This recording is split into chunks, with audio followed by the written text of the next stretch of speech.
Hello everybody and welcome back. As always, I am Matteo311 and today we're talking about SteamVR motion smoothing.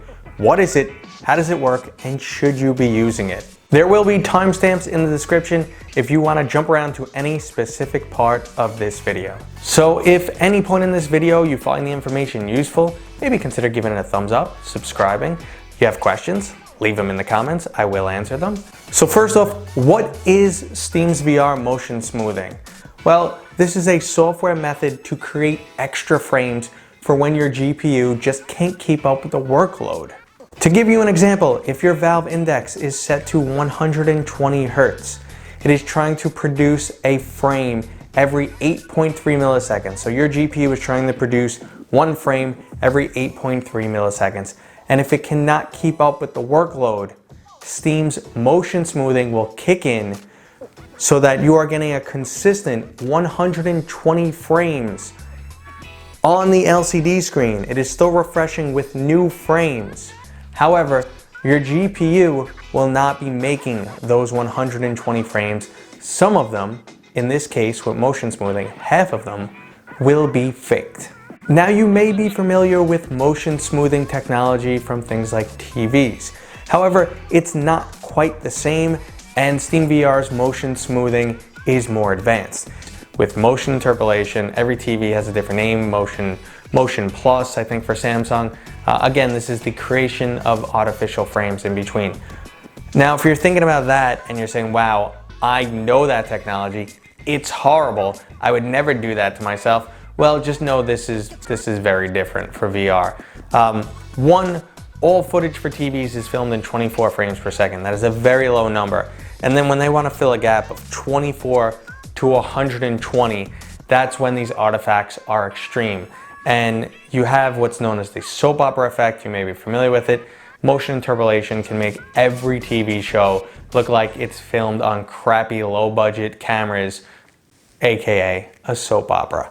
So if you think motion interpolation overall has a bad rap, well, it's kind of justified when it comes to TVs, and I would always shut it off on the TV, but when it comes to VR, I would always keep it enabled. It's going to look at previous frames and determine your head position from data it has, the direction your head is moving in, and it's going to extrapolate based on that information and create a new frame to buffer in between the missing frames.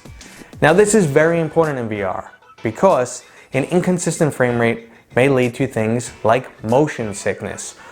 Your actual physical movement in the VR world may be marred. It can feel jarring or unsteady, which some people just cannot handle. Oculus has a similar application. Their version is known as Timewarp instead of motion smoothing, and its end goal is the same, but the way it does it is completely different.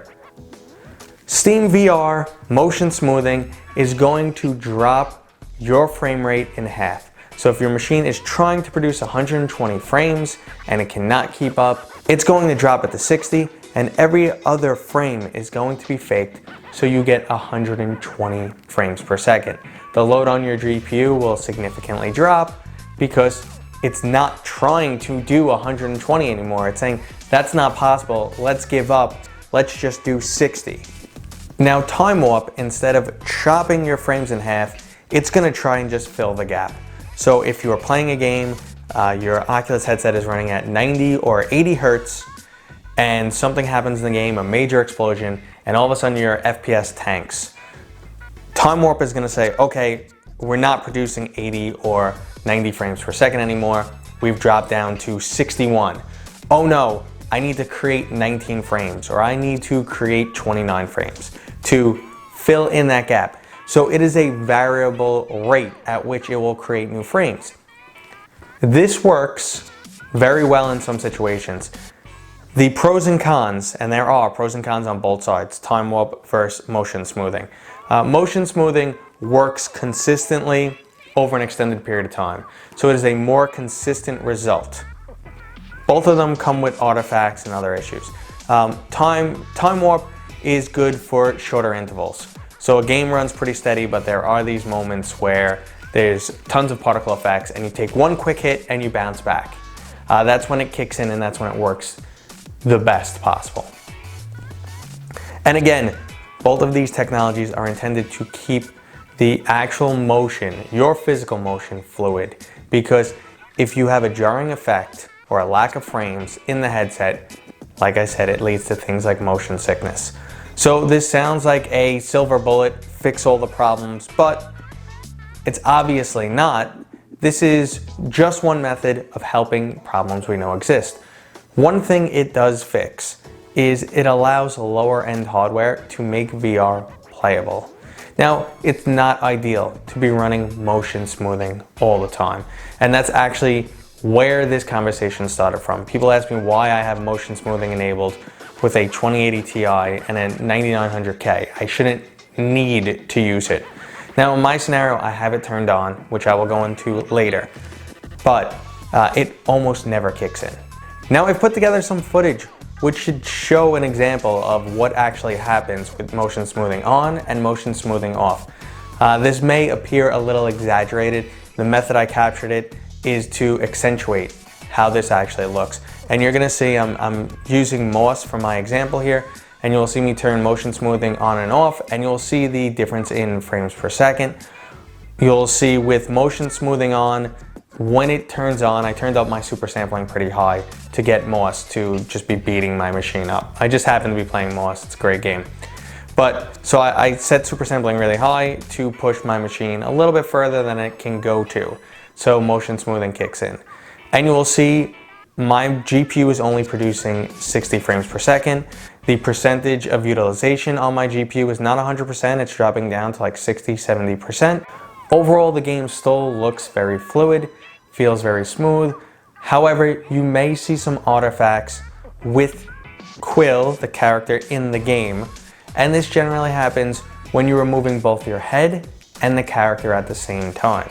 And this is known as Judder. Now, why this may occur is because these frames are being faked. And while SteamVR has a lot of information on the direction that your head is moving in and the expectations of where it's going to be going based on previous frames, it doesn't have information on what the character in game is going to do. So again, it has to make a frame that approximates that character's next movement. So if you're moving a character around erratically, you'll see what's known as Judder. And it can almost look like a blurring around the character, or as if the character is slightly in two places at once. However, moving around physically in a VR world seems pretty seamless. You don't feel any effect. You don't really notice that motion smoothing is on. The overall impact to what can only be described as the presence or sensation of being in VR is not impacted, except with the added occlusion of these artifacts. Now, when I disable motion smoothing, you will see that my GPU usage will go back up. I am creating more frames, and I'm now in the 100 to 110 frames per second range. And while you might think, okay, you're producing more frames, you should have a better result, this should be a better experience, more frames is better. The new standard for actually smooth gameplay is frame timing. We really want consistent frame timing. When the frames are coming in at the perfect interval, that's when you get a butter smooth game. And I can immediately notice with motion smoothing turned off that when I start moving my head around in this environment, it's a bit jarring. And a few minutes of this, I actually felt a little VR motion sickness. I wouldn't call it sickness, maybe slight VR disorientation. I didn't like it. Now, in an ideal world, your GPU would produce the 90 or 120 frames per second at the exact same intervals, and everything would be perfect. But we know that just does not happen. Having this option for your machine to enable motion smoothing in those moments when it needs it, to help prevent any type of impact on your overall experience, I think it's a great tool. There's a reason why Steam has invested time and effort into producing this, and so has Oculus. Now, this technology also allows lower end hardware to be able to make VR playable.